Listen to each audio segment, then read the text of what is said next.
سره ده زه بیرته یو ګوره دا داسې چل و چې 12 بجې دا څه خبر چې انګریزانو خو افغانانو خو نه پوهېږم اوس په دې چې کار د انګریزانو نه بدتر کړی دی او افغانانو چې پښتانه په دې کور کې څلورونه اوسېدل چې محمد اسلام او محمد اسحاق یو په هلمند کې جګړن دی هلمند لیوه کې یو لوګر کې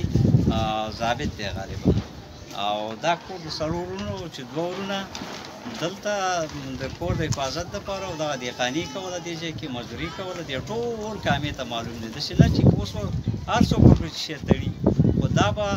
د هغې ګناه وي دا زه په سلو کې دغه کوم ورته ثبوت وم چې دی چې نه کړي اول راغلي دي دلته یې بم ایښی دی دې دروازې ته یې بم ایښی دی ماته دغه دې دروازې ته یې بم ایښی دی د بم باندې چې څنګه دروازه لوځولې بیا یې دا ځایونه پسې ایښتي دي تا سره چا مقاومت کړی دی دا ځای دا ایښتي دي ګوره د واره یې ډزې کړي په دې ضربې چلولي باز سره پورې ګوره ضربه چلولې ده تا باندې چا ډز کړی تا باندې چا څه کړي چې تا ما سره د دښمني څه شی وه ته حکومت یې که ته زما دښمن یې که دا راته ویوه دې ځای څنګه راغلي دا د وحید الله خان کوټه ده راځه چې درته لږ یې وښیم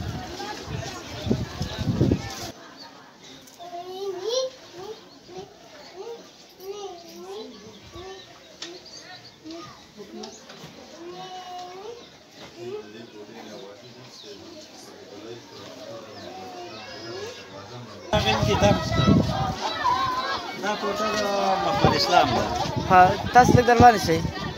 لږ دروازه شئ ما خو در شئ دغه خورې خوا در شئ دې خوا نه ګورم تاسو څوک نه راځئ قراري تاسو دا د محمد اسلام کوټه ده ها د دې نه ماشومان ایستي دي او د هغې نه نه خیر دا د محمد اسلام کوټه ده چې راشداره هم نه لري پرده یې ورته اچولې ده خو دا جګړن دی په هلمند په اردو کې دی دا چا کوټه ده دا د خالد کوټه ده دا څه کسان هلته راغلي چې دلته دی د واحد د هغې کوټې نه ایستی خالد یې دې کوټې نه ایستی نورې کوټه کې تلاشي کړې ده چې که پیسې کومه روپۍ وه که د کار شی وه هغه یې ټول ځان ته راغوښتي ښه دا د دې کوټې نه دا چا کوټه ده دا چا کوټه ده دا د خالد کوټه ده دا د دې ځای نه دا درېیمه کوټه ده د هغې خوا نه هو دا درېیمه کوټه اول د واحد الله ده ورپسې د محمد اسلام ده ورپسې د واحد واحد ده خالد ده خالد خالد ښه چې دا شهید شوی دی که نه ګوره دا ګروپونه هر څه یې ورته مات کړي دي هر څه یې ورته شکولي دي نه بلکونه هېڅ شی هم دې نشته دا یې ټول شکولي دا غلا کړې ده دا شیان یې په غلا کې وړي دي یعنې نو شته دی نه نو چې یې راته وښیوئ لکه دا د چا کوټه ده دا د محمد اسحاق کوټه ده خالد او واحد د خپلې کوټې نه راایستي دي دلته دې کوټې ته یې راوستي دي دې کې فرش پروت و په دې کې ودرېږه ځای ته درکوم دوه بمونه یې دواړو ته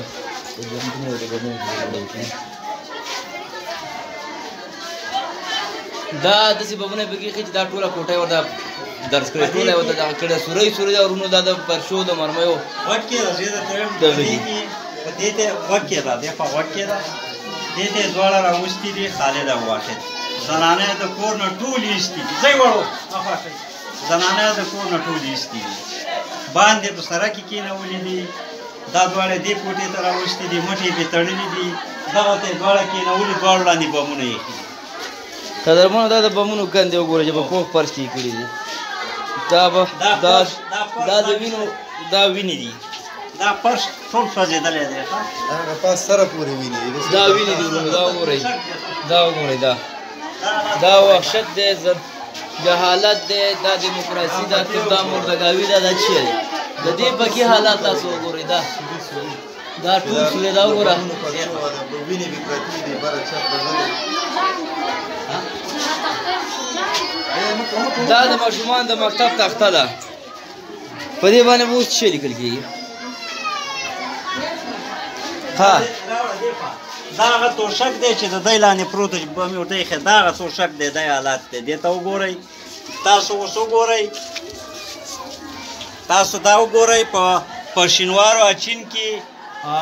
داعش دا کار کړی او ټولې نړۍ پرې بد ویلي او ټولې نړۍ ویلي چې دی څه کوي دا خو اسلام نه بار کار دی اوس چې موږ کوم افغانستان کې اوسېږو او کوم امنیت موږ راوستی په کامه کې دا دولت دې نرشي په دې 22 ولسوالیو کې دې راوړي لکه موږ چې په کامه کې راوستي د دې دپاسه د دې امنیت دپاسه موږ سره دا حالات کېږي دورونه یې راته شهیدان کړي په بمونه یې کېنولي دي نو د دی او د داعش ماته څه فرق شو ها تر اوسه پورې ما د خدمت د حکومت کوم ما لبیک ویلي ما ورسره همکاري کوله د دې دپاسه به زه څه وکړم تاسو ما ته اوس جواب راکړئ دا حالات وګورئ دا بمونه وګورئ دا اوس وړو شګې کې اچولي بند کړي دي توشک راواخله توشک وګورئ چې توشک په شان چې دی پې کېنولي دي او بمې بمونه یې ورته ایښي او پې الوزولي دي اوس یې راته وښیوئ اسلام راته وښیوئ قانون راته وښیوئ او د افغانیت راته راوښیوئ راشئ چې اوس درته د هغې خپې وښیم تاسو د هغې خپې وګورئ ځان یې وګورئ ټول وجود یې په دا رقم دی دا تخته سوری سوری شوې ده دې څه وګورئ دې ته وګورئ دا یې بل په داسې حالات وګوره هوا خواته نور کوناټي هېڅ شی هم نشته دی دا دې واخېد ولا